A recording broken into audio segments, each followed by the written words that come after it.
And then we're also going to be going over transferring material from a previous year's MBO account to the current yearbook account. And once we get through this, we're going to jump into leading into the next installment, which is the importance of sending us your portrait link from your school photographer. So this webinar will be approximately 30 to 45 minutes. So we'll go ahead and get going. Um, First place that I'm at right here on my screen, this is just our regular memorybook.com site. This is just our main company site that you can come to. And at the very link of our site up here, we've got a link to the Memory Book Online program. So I'm going to go ahead and bring you that here. Brings you to the login page here. Once you get this or get to this, what we might suggest is go ahead, depending on what browser you're using, go ahead and either add it to your favorites or bookmark it. That way you can easily just get back to this one screen. You don't have to go all the way to our company site in there. By now, many should have received their yearbook kit for the 25-26 school year. And within that kit, you will have your login information from your sales rep. So going in on the login screen, everyone's going to be going in with 2026 for the year. You're just going to put in the job number that you were given, and then you have your username.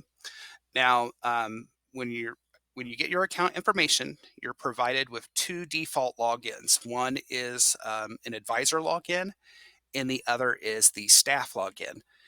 Um, Now, there's what you'll want to do if you're the main advisor on the account, or even just the only person working on the book, you'll want to use the advisor login. And that's just because the advisor login is your all your privileges, all your permissions. It's your full access login. Whereas the staff one that you're provided, it's a limited role login that's good for students and helpers to completely control the book, or not control the book, but work on it, be able to help. But if you're the only one working, or like you said, you're the main, if you're the main advisor or you're the only one working on it, definitely use that advisor. That way you have all functions and features of the program available to you. So I'm going to go ahead in with advisor and just my password that I have here. So I'm going to go through and you'll get all through this, and then you'll have let's go. And that's going to get us in. Now, one thing, I'm going to point out a couple of other things here on the login page. There is a forgot your password link. And what this is tied to your logins, or even to as you set up logins for your staff. If they forget your password, they'll come here, they'll click on this link. You'll then get information here to put in, your job year, your job number, your username, and then you will hit continue. Now, what that's going to do, if I can bring it back up here, and after a while, I'm just going to bring up, you'll get like an email here that has a link that you'll follow then to reset your login. So we have that going on here. So, if you forget, just make sure to hit that, and it'll send an email to the associated, to the email address that's for that user. Move that back out to the side. Now, another thing that we have that you may see this year on the login screen is this continue with Google. For now, we are kind of in the pilot stages of this, and we have a few pilot schools out there. So this is not fully functioning for everybody. So until we have grid like this, or you start seeing this in material, I would try to avoid using this. It's not going to get you into the program just at all yet. But it's something in the works, and it's something very kind of cool that hope kind of opens up more access to people. As either the season progresses, or ready for the next year. But just wanted to point that out. That way you didn't have people coming, or your yearbook staff trying to get logged in and they were having trouble for some reason. Just wanted to point that in case that's you find some of your staff people going to this, that would be the cause at this time. So, um, gonna put back in my info here real quick, and let's go. Let's get into here.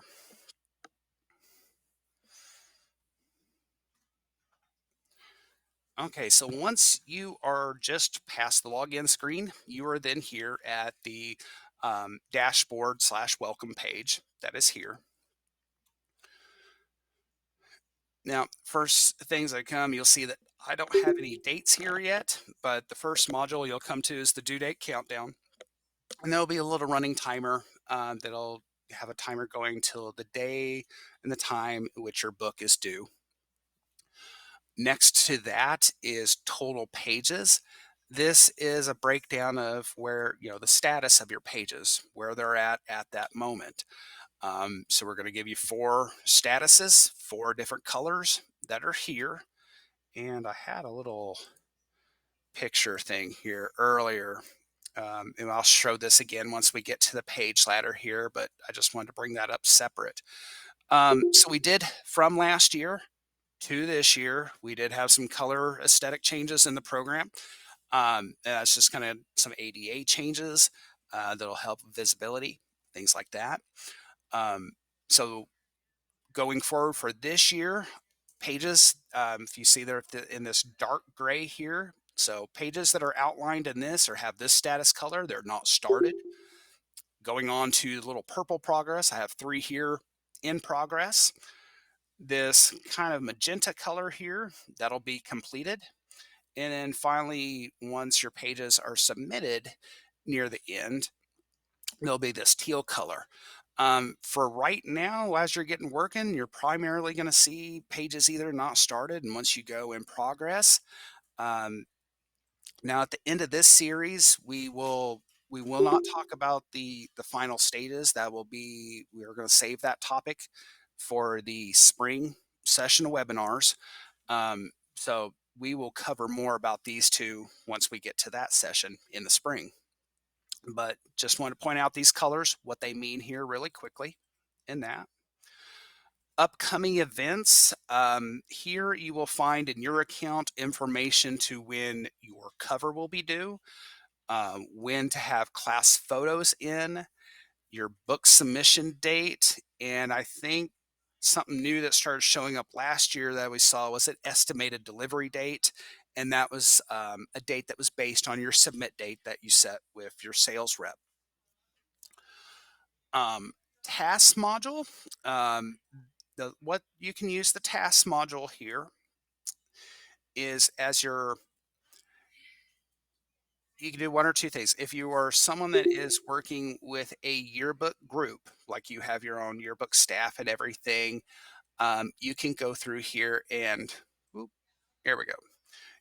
If I click on that, it's going to bring us to that task page. So basically, what you can do under tasks is if you're working by yourself, um, a lot of times you may not need to come in here, but if you're someone that needs like little reminders or needs little things, like little sticky notes, or not really sticky notes, but little things to help you keep on track, or if you're someone that likes to be really organized, you can come in here and set yourself tasks. Basically, it's just give it a name. Now you can assign it to yourself. Now, what these can also be used to, or if you have a yearbook staff, is if you're the advisor, you could come through here and start assigning tasks or creating tasks for your group to do. Maybe you need images uploaded or you need a specific page to work on. Um, Maybe I'm going to upload first day pics. And, if I'm working by myself, I would just assign it to my login. That way it's just a note for me.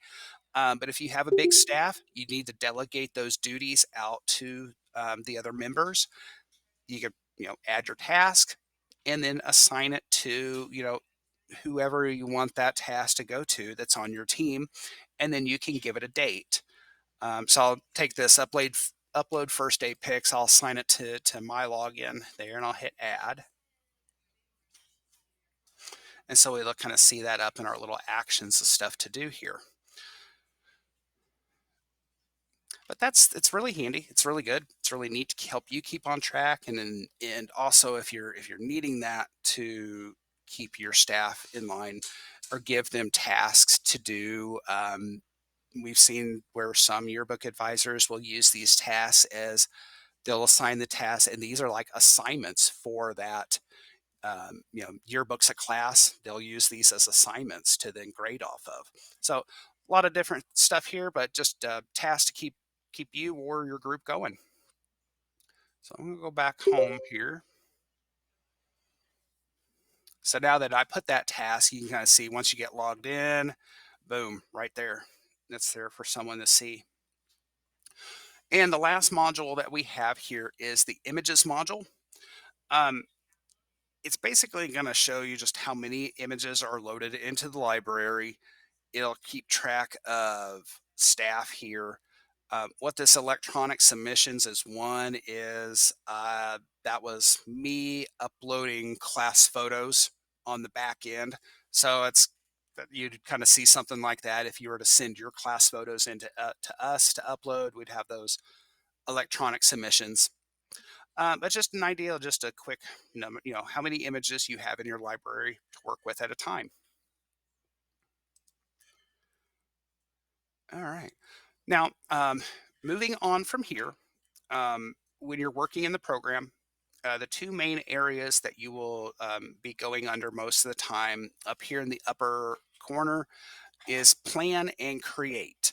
And these are usually the two main areas that you will always be going under to work on your book, to upload photos, to access pages, um, just do a lot of the core functions.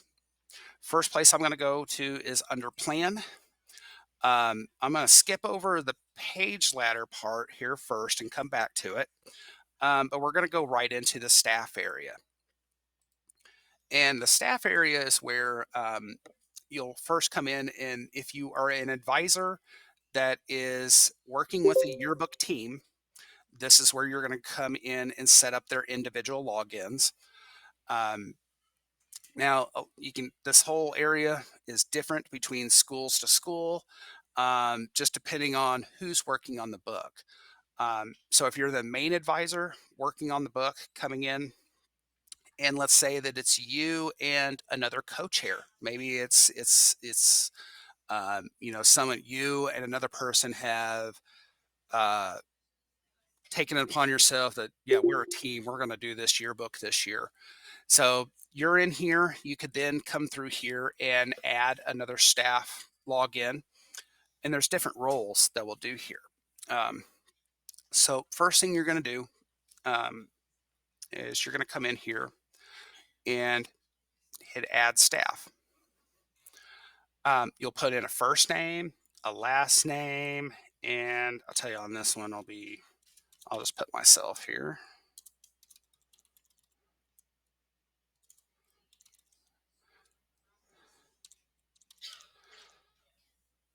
And give a password. And there are little requirements here. So you need a minimum of 10 characters. You do need an upper and a lower case and a number.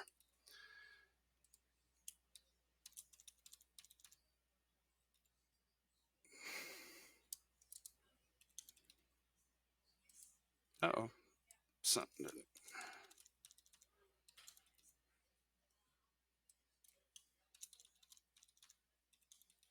There we go. Okay, and now we get to the email spot. Now the email spot does say it's optional, but this, going back to the forgot my password link on the login, this is the email address. This is what you would put in here. So if you're wanting that to work, um,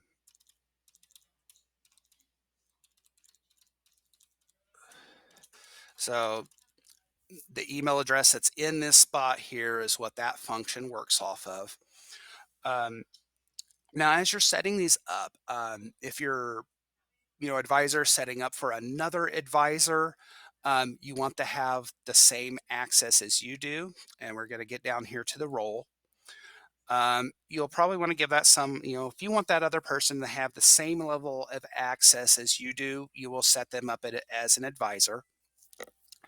Um, or if maybe you're a co-chair of three, or however. But if you want, you're some if you're a PTA group that's working together, you'll probably all want the same access. Um, Now, if you're an advisor, you're an advisor that's a teacher that has a yearbook class. When you come in here to add everybody in, you'll want to probably make them all staff when you set that up. Actually, I am going to make this one staff, myself just staff on that one. For the email address, going back to that and the forgot your password link, um, it doesn't have to be filled in. Um, Now, one thing that we get questions about is like, what if students have trouble getting logged in? What are some things that we can do? Um, what we kind of suggest in that spot is, if you want, is usually we have the teacher put their email address in that spot, and that way, if you have a student that is trying to reset their password, that email then comes into you, and then you can help kind of facilitate that um, login reset with the staff person.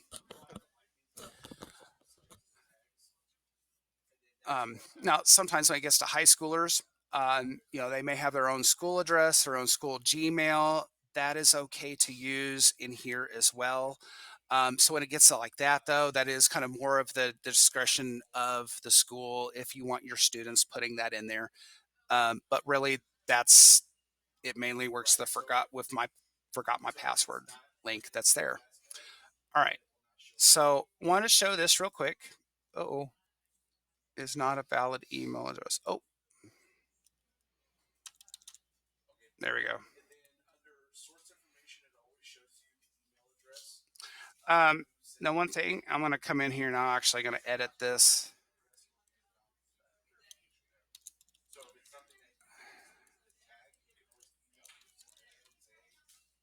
Set that there because you can change the name on it. On this main default advisor login that you were given, this is the one login that you are not able to delete. And that's just way there's always a top tier level access for someone to get into, the advisor to get into the program.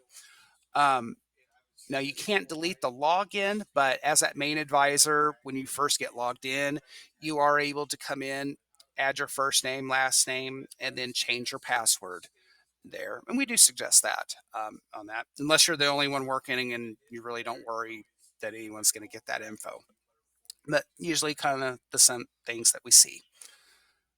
I'm going to hit save. All right, so now I have my logins. I've got a yearbook advisor, I've got staff. There are editor logins that are here, and the editor role is, it would be that if you're working with a team, it would probably you'd give that to the one staff member that probably had, they get it, or as they were working on it, so it's the one staff member that picked up on it and they're able to help the other members of the team. That's kind of more what that editor role would go to. They have a little more access. They can help assign pages. The editor can move pages. And now that the move pages area is advisor and editor only, so that's where we go through those levels of access there on that. Um, Now, as far as outside of that, everyone can create and edit pages. They can view the ladder, apply templates to pages, and that. But as you work up the chain, uh, you know, only the advisor, like everybody can lock pages, but only the advisor can unlock pages. Everybody can complete pages, but only the advisor can submit them.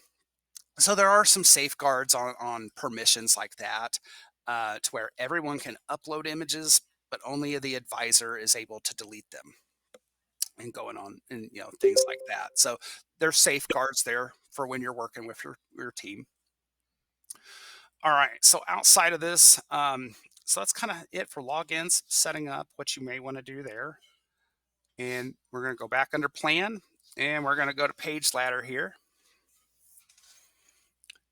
Okay, we went over the status colors for a little bit here. So you can see all of mine are not started here, but so here's the page ladder. It's the breakdown of your pages. As you start building on your pages and saving your progress, you will see that information. You'll see the thumbnails on these spots change to reflect the most current progress. So I'll make it easy for yourself and students to quickly then access. You just because when you click on a page here in the page ladder, it just takes you straight to that page in the page designer where you can jump in and start working on it. All right, so you see, I'm not started, haven't done anything yet. Now, um, so if you are brand new to Memory Book this year, you'll basically kind of be starting from scratch. Adding your own templates and because we have a designs tab in the designer, you can bring templates to your pages and kind of build out that first run. Now, if you are a returning customer and this is your second account with us, what you will see up at the top here is a start with last year button.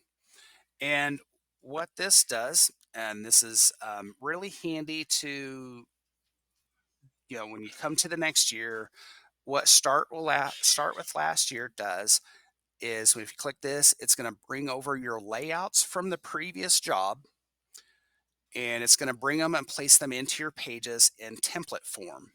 So I'm going to go ahead and click on that. I'll show you there. So I'm going to click on this and start with last year. So it's going to ask you, do you want to copy over the page designs? And that's the layouts that I'm talking about. Sections and topics. These were on the other side here. Section and topics were things that you can assign to the pages. Like if this is the class photo section and your topic on that page may be, first, second, third, or fourth, fifth, and so on.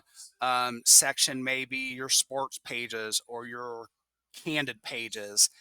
Topics will just be broken down parts of that. And I actually want all of that to copy over. Um, in anything that copies over is not anything that is set in stone. All of this is able to be changed for this upcoming year. It's just this is a really good starting spot for maybe you liked what you did last year. You want to keep carrying upon that or build off what you did last year, or maybe you're a new advisor that is taking over from someone the previous year and you just need, just a, you're going to use the start of last year to kind of get a feel for the book. And then as you get more comfortable, start making changes to where, you kind of put your own work into the book. So I'm going to go ahead, load this up. Like, are you sure? You cannot undo this action. So basically what that's saying is once you load it, there's not a quick undo to just pull everything back out. That's all this is saying. It's not saying that once you load this in, you're stuck with what's there. It's just saying once you load it in, there's not a quick way to just unload it back out. Once it's loaded in, it's then on whoever's working on the page or on the pages to drop a new template and or replace the content manually there. So I'm gonna hit continue. There we go. All right, so on all of the pages here, you kind of see this brought over my pages from last year. And basically it's bring over that layout in template form, ready for me to drop new material in and everything. All right, so now that we have that material in, we'll just go in some other things that are around here on the page ladder. We'll go back up here to the top. We'll talk about sections. Now, I don't think I had any sections and stuff in my last one. Now, as far as sections, what you can do, I usually like to come in here. You can start to type out your own stuff. If you hit the little add here, it adds something to there. But what I like to do when I get to this spot is I'll just hit the space bar once and it'll give me a few the options that are there. But if I hit space and then backspace, it then gives me all the different sections that are already here, kind of pre-provided for you. But let's say you want to make your own section, just type in here. Whoop, and I want to do candids, and I'll hit plus. So I've got candids. Click back in here. Okay, I'll do sports, and maybe I'll do ads, and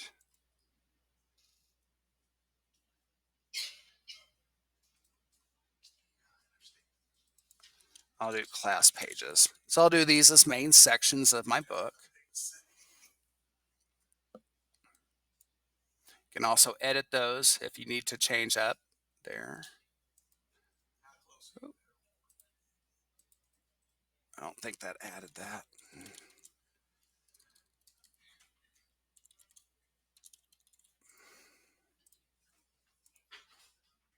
This item is recently created. Oh, a pre. I wonder what it meant to reload that. Oh. Oh, I think that was all the stuff I had. I probably needed a refresh after I did my start with last year because I just noticed it added in everything else. But so now I've got, as I'm looking up here too, um, I had some of these pages last year marked as table faculty and that. So the cool thing about the start with last year is it will bring over and add those back into there. Um, it brought all my topics that I have here.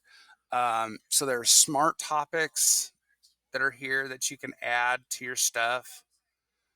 You got my topics. These are anything that are here. So we definitely have a lot of smart topics and stuff that's in here. You've got your topics. And the same thing here with topics is if you put a space in here or just backspace and click into here, you will have tons and tons and tons of suggestions that are already here. However, if you don't find, if it doesn't line up with whatever your school events are or whatever the topics or just missing in general, you can definitely always type it and hit plus, and that will add it to your topics that are there. So with sections and topics, so I'm going to go back to sections here. Some of these have already loaded on here, but I'll go to these pages that haven't. So I'm going to take this. Let's say I'm going to make this one. Actually, this one I'm going to change to faculty. So as you drop your sections on, that information goes right up above the page in this drop down. You can drag and drop your sections over to apply them that way. But if you've dropped it on here already, you could drop another one on, or if you need to change it, you can then just also hit this little drop down, and you'll be able to pick through the other ones your sections that you've already done. Topics. I'm going to go back to my topics here, and let's see. There you just got candidates. So again, I'm going to drop that on there. So you see the topics will go up above on the top of the page.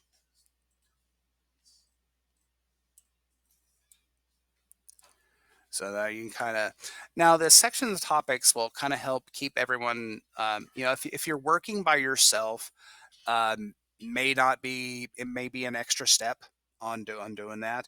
But if you are working with a group and you're working with staff, let's say young staff too, this is very helpful. This helps, keeping the sections going and keeps, putting your topics on there.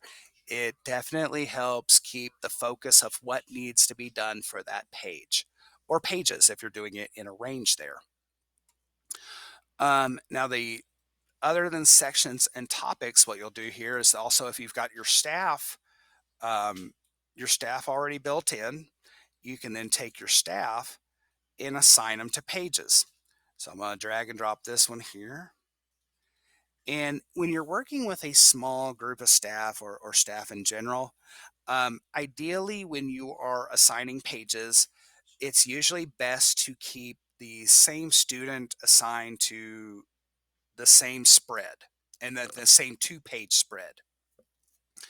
Um, Now, there are instances where you may have, one student on the left, one student, different student on the right. Here, let me,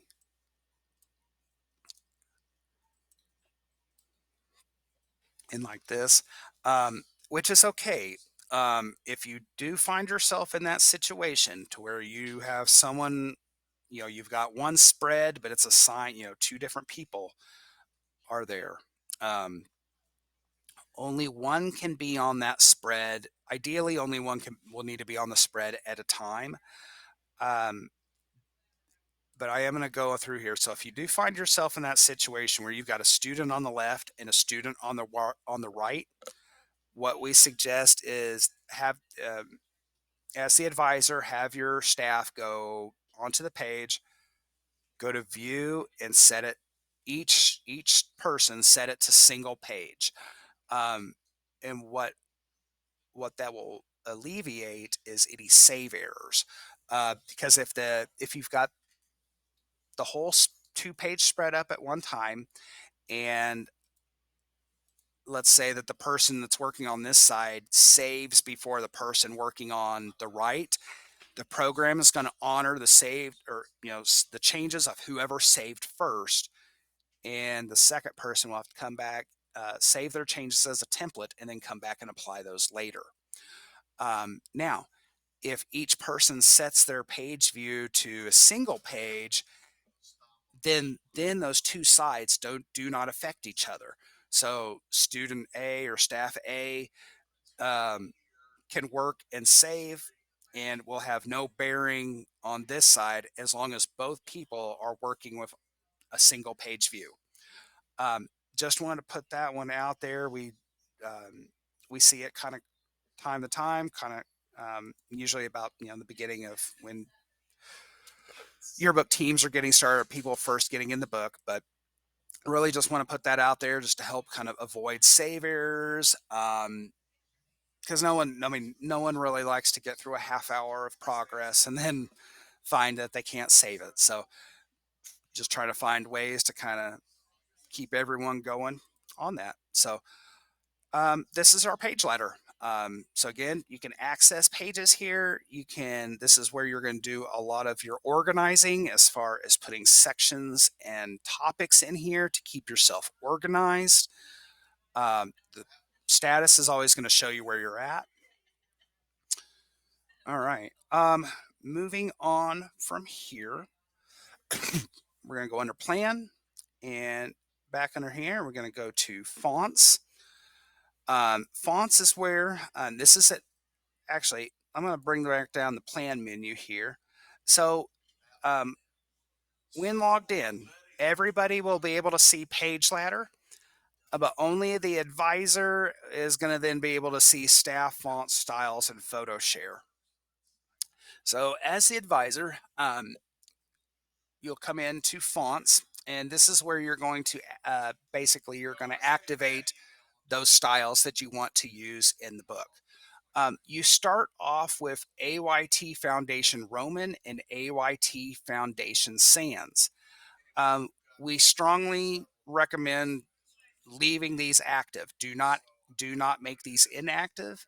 Um, what will happen, and what we have found, is if you inactivate these, and I'm going to go under plan and then styles, turning those two fonts off takes away your styles, which your styles are just starter text boxes. So each one of these would be a text box. And actually, I'll show that here real quick. Let me just go to a page here. And what a style is, I'm just on a text tab here. So what a style is it's just a pre-formatted text box that you can bring on. So if I drag that over, it says body copy, but it's that text starting at Foundation Roman 12 point. This one comes over, it's Foundation Sans at 10. It's a caption. So then we got a headline and then 24. But they're all based on these Foundation Roman. So they're just text boxes that start at that particular that. So if you delete the Foundation Roman and Sans though, or if you turn them off, it wipes out all those styles and you'll find yourself having to recreate one. Um, which is not hard, and I'll show you that right next here. But um, did want to point out one thing while you're here in fonts. Um, you want to come in. We usually do not suggest turning on more than 20, and that's just to keep a more consistent kind of look throughout the book.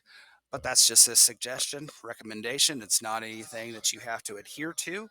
Um, so, I mean, you will make definitely be able to make this book the way you want. Is just if you're looking for more consistency, the fewer fonts that you have loaded, the cleaner look it'll have. Um, Another thing on that is on how many fonts you have activated is if you do end up activating just a lot of fonts, I mean quite a bit, it'll start to slow the loading of certain areas of the program, and it'll affect the loading of this area too. So just something to keep in mind. Another thing in here is if I go through and if I whenever you activate something or activate a font in this area, it tends to go really quickly, to where you may not think that you hit active or made it active. So I'll show you here with Avalon. The second I hit that, you didn't see anything kind of really change in this thing, but what it does, the second that you hit or make it active, it immediately jumps to the top of the list. So as you're activating fonts, we've seen it a few times. We've done it ourselves. We've accidentally gone through and thinking this wasn't working, or it was just doing it really quick. So it's like you see this change, you don't see much change, you don't see anything really change here. You would, but second in. So I just did two other fonts, so they immediately jumped to the top of the list. So just want to point that out. Just some things that you'll see here in the fonts area. Um, Now I could go under plan and go to styles. Another, it's just right here too to go under styles. Um, like I said, what styles are, these are your starter text boxes that you'll then see in the text tab in the designer. Like I said, this is just how they start, but if you want to make your own, you'll come over here, you'll hit add style. You can do, maybe new style name. Maybe you want something special for your candid pages, or yeah, let's just do that. Like, let's say a style name, candid, I'm going to do candid heading or something. Category, I mean, you just pick the category that you feel it's best that you want it in. You will then pick the style of font that you want and go ahead and select a size for it. If you want it normal, an attribute. Now, when it comes to attributes, not all fonts will have the bold, italic, or that. Some just have they are. Um, and then some in here, depending on what the font is, maybe already has bold. Um, it's a bold font or that, and it just gives you the other two. But just wanted to give you a heads up on that. So you may not always have all the attributes, just depending on what the font is. All right, so I've got everything here I need. So I'm going to go ahead and hit save. And now I've got my candid heading style here. So again, if I go to that page, I see my new style here. It says candid heading, and there we go. We just made a style, and you can make as many of these as you need, or let's say that you want to change up all these styles to go with the fonts that you're working with. Um, Definitely able to do that there. All right, let's see. Let's leave there, and let's see where are we at on our stuff here. Um, all right. Last thing I'll probably talk about here real quick is um, on the list. Here's photo share. Now, what photo share is a connected photo uploading site that is really handy to get out to the school community. You're letting the school community help you gather images here. This photo sharing site, the photo share site, is connected to your Memory Book Online account. So you'll come in here, and the setup is really easy. You'll come down here; it's already toggled on for you. Um, and down below, you'll have the school life section. And what does, it'll collect photos, for activities, events, and you will set an end date that is here. Below this is photo guidelines. It already has a few default guidelines, just pre-populated guidelines that are here. You are able to type into this and either customize this message to your own.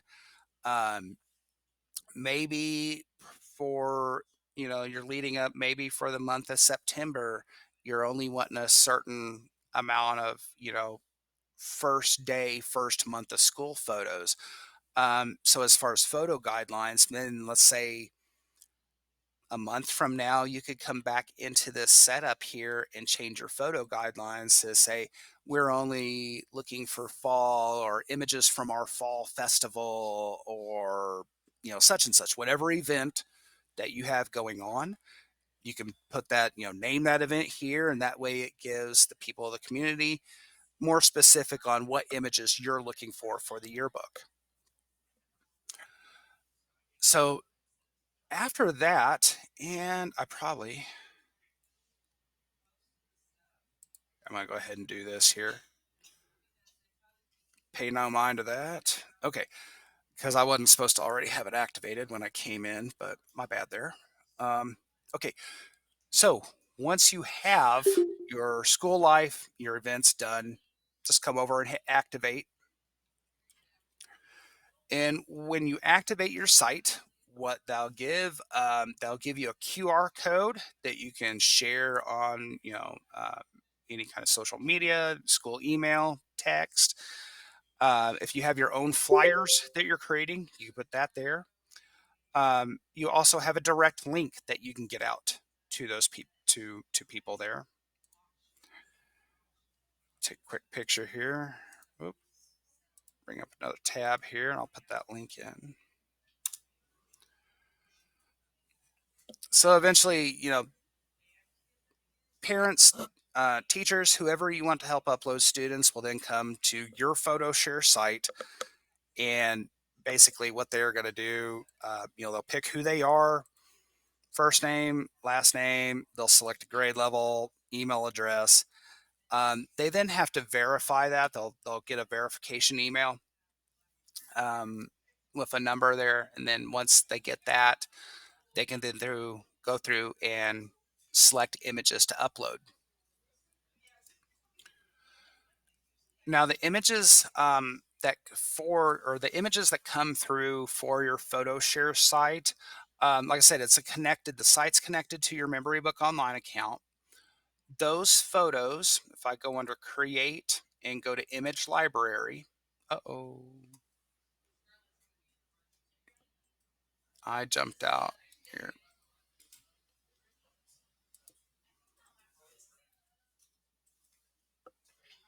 Hmm.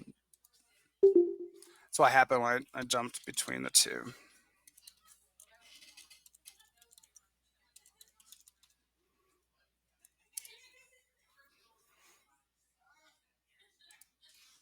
Okay, so if I go under create an image library, anything that's coming from photo share is going to show up either under one of these two spots here. But just kind of they'll come right into school life or portraits, and then from there, advisors will sort those into the categories kind of based on the tags that were there. So it's really beneficial to set up photo share. It's a great way, it has definitely helped a lot of schools and yearbook teams collect images. Whereas some used to go around kind of relying on going to classroom to get just a limited amount of photos. Now you're having the community kind of help do that work for you. So definitely, if you've got school events going around, or sporting events or other school events, um, definitely get a flyer out there or something with that QR code and definitely try to help the community get images for you. So, um, that is kind of what we have for today on getting started, just a little familiarization and getting the basic setup stuff going. One thing that kind of gearing up for the next installment, which is working with portraits. In this time, I don't know if a lot have been set up yet, but right now is picture taking time. I know today was picture day at my children's school, so a lot of that is going on right now. So here in the next month or so, what you may be coming across is you may be getting links or that from your school photographer. When you get those links, definitely when you get that link, contact your sales rep. Usually we just have you forward that link into us. Um, and that way we can upload your class photos for you. Now, what we'll do there is once we get your link, um, we download your class photos, we prep them and upload them into your Memory Book Online account. Is we have a tool here that takes that photographer's index. It usually has different columns with information such as the file name of the image, the student's name, maybe the grade or teacher information. We take that index, we upload it to the program, and your portraits will kind of come in. It's kind of some fashion that's similar like this. When you forward your link in, um, two main ways that we sort photos is by grade. So if you send us that information and you tell us to sort by grade, everybody in a particular grade level is getting uploaded to one folder. And if you select teacher homeroom, then it's kind of more broken down individually by class, kind of like you see mine here. Um, so definitely, get that link, forward it this way. Um, a lot of times, if you're getting a link from LifeTouch, that LifeTouch link can be sent directly, forward directly to your sales rep. Let them know. Now, sometimes we have photographers share class photos and that through maybe they've sent them to you through Dropbox or they have sent them to you through Google Drive. If you find yourself in that case, definitely reach out to us here in tech support or that we have a specific Gmail address that you can share those to. Um, and we also have an FTP site that you can upload those to better depending on how you have the files or how you'd like to get those files to us. We definitely have a way, you know, to get them over here. Um, so definitely, once you get those links next week, next month, definitely get those class photos to us to here. It's a big time savings for us to upload them. Just if you find yourself uploading class photos, a lot of times you're creating your own folders, you're uploading the images, and then you're manually tagging each and every student. If you're a small kind of a private school or just a small church school that has less than 100 people, that's not too bad. You could probably upload your images and do that in a day. But if you're the advisor of someone that is of a large middle school to where you've got sixth, seventh, eighth, but your sixth grade alone has 100 or so students, definitely that would be definitely worth your time to send in those class photos and have us do that legwork for you and get those uploaded. Um, so definitely just wanted to give you a heads up on that. Um, I have a few minutes here to open up if anyone wants to have any kind of Q&A. Other than that, we have kind of wrapped up on that. Um, so I'm good. I'm here. If you want to unmute, oh, it looks like I got a private. Oh, did not see some of these messages here. Okay, it's cost for. Okay, I did. Oh, sorry, I didn't see these other two questions here. Is there an extra cost for the photo share? Also, as a cost for online ordering? No, no on either of those. Yeah, photo share. It's connected. It's already in here. It's connected. And you can definitely get people working on that. Um, but yeah, if you have anyone has any other questions, yep, like I said, feel free to unmute, or if you want to drop it in the chat, I've got it pulled up now.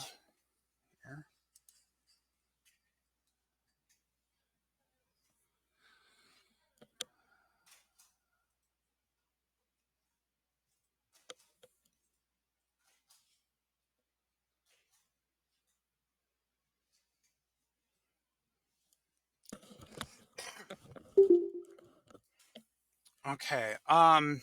Did have a good question come in. Um, it says, can you only reload from last year, not a couple of years ago? Um, your account is, well, upon the creation of any job year, you're automatically connected. As long as the job number stays the same, you're automatically connected to the job the previous year. But if like we can go back at least one, usually one or two before. Um, so that's a really good question. But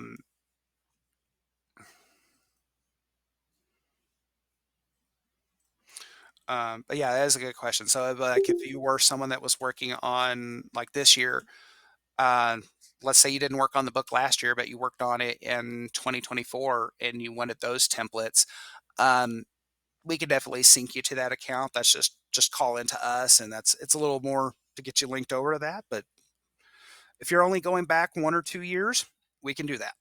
So just let us know if that's something you'd like to do. Just email us. Just send us an email.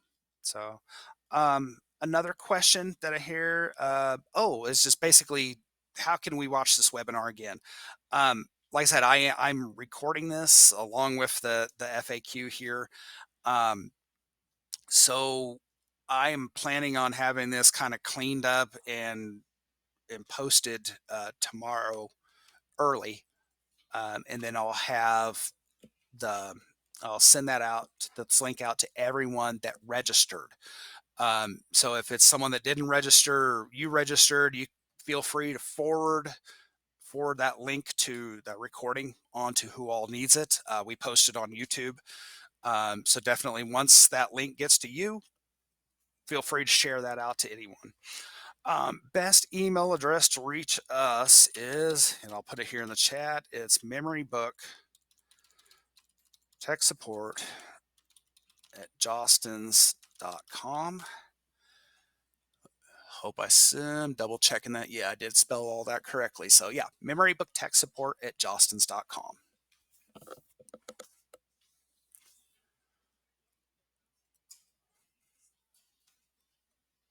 All right. Well, not seeing anything new come in at the moment, but I would like to say thank you for everyone for joining us today. Hopefully by showing examples in the areas of the login screen, page ladder, fonts, photo share, hopefully creating your book will look less like a challenge and and you can avoid some of the pitfalls that accompany, any computer software. Um, so definitely, as we're getting rolling here, go through, get accustomed with the program. Um, Whenever you get those links from your photographer, definitely get those portrait links or CDs this way. Uh, CDs are kind of rare and non-existent these days, but if you do end up getting one, uh, try it. You might have to contact your sales rep and get you a portrait envelope to send that in to us. So hopefully all this should pay off in some time savings. So feel free to join us in a couple of weeks as we begin preparing students for auto flow and how to build your class portrait pages. So uh, again, thank you everybody, and we will see you later. You have a great rest of your afternoon.